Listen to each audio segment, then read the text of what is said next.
Welcome to footballgameplan.com, where football makes sense. I'm Memory Hunters of the playbook.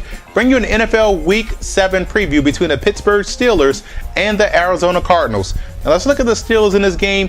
Offensively speaking, the vertical game is there for the taking this week, especially against those safeties of the Arizona Cardinals. Look for the Pittsburgh Steelers to come in and stretch the football down the field vertically, get back to the aerial attack as they're used to seeing. Now, also offensively, I look at the fact that the balance that they've had the last couple of weeks is the reason why they have back-to-back wins.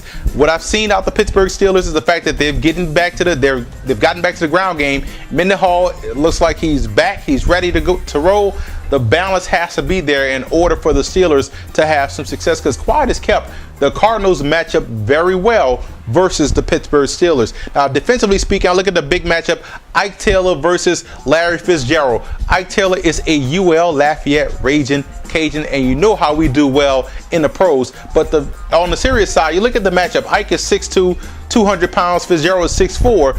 But Ike is a physical corner and will be in his grill all day, and he has to be in his grill all day because Cobb will look for him first and foremost throughout this matchup. Now, front side pressure will allow you to get pressure on Cobb. Cobb is a guy that takes one look and throws the football that way. Front side pressure, get in his face, get your hands up at the line of scrimmage, and you can't allow the Cardinals to get the edge in the run game, because if they get to the edge, Beanie Wells is a guy that has quickness and burst to bounce it outside and has a vicious stiff arm and will break a lot of tackles. So you can't allow the Cardinals to get the edge in the running game. Now you look at Arizona in this game.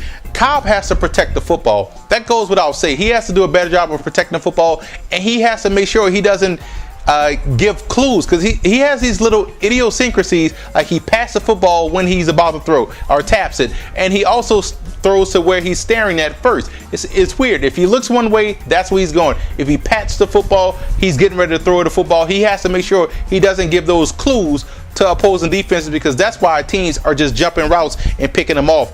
And there's opportunities in the passing game against the safeties in the absence of Troy Polamalu. If he's going to play, if he's not going to play, if he is going to play, he may not be 100%, but there's opportunities in the passing game, especially against those safeties. But do not forget Beanie Wells. If the Cardinals can run the football against the Pittsburgh Steelers, this will be a tough game for the Steelers to win. Like I said, the Cardinals match up very well versus Pittsburgh. Now, defensively, there's still leakage in that offensive line of Pittsburgh, so look for the pressure to have a huge effect on what Ben Roethlisberger wants to do back there, and protect inside out in the passing game. The Steelers don't attack the edges. They attack the middle of the field with the tight ends and the vertical stretches. If you protect inside out versus the passing game, you can have some success. And I look at the big matchup: Abdullah, the free safety, versus Mike Wallace. Stay over top of Wallace. Do not give these guys any inkling that they can throw the football deep down the field, because they will take their time and let it set up and attack you guys deep. Now let's look at some X factors in this ball game. The X factors for the Pittsburgh Steelers has to be the outside linebackers in the running game. If they can control the edge, if they could box Beanie Wells in, they could have a huge win in the run defense department. X factor for the Arizona Cardinals: Kevin Cobb. Protect the football, get the ball out to different targets, and don't key off where you're going by your idiosyncrasies with patting the football and staring down your targets.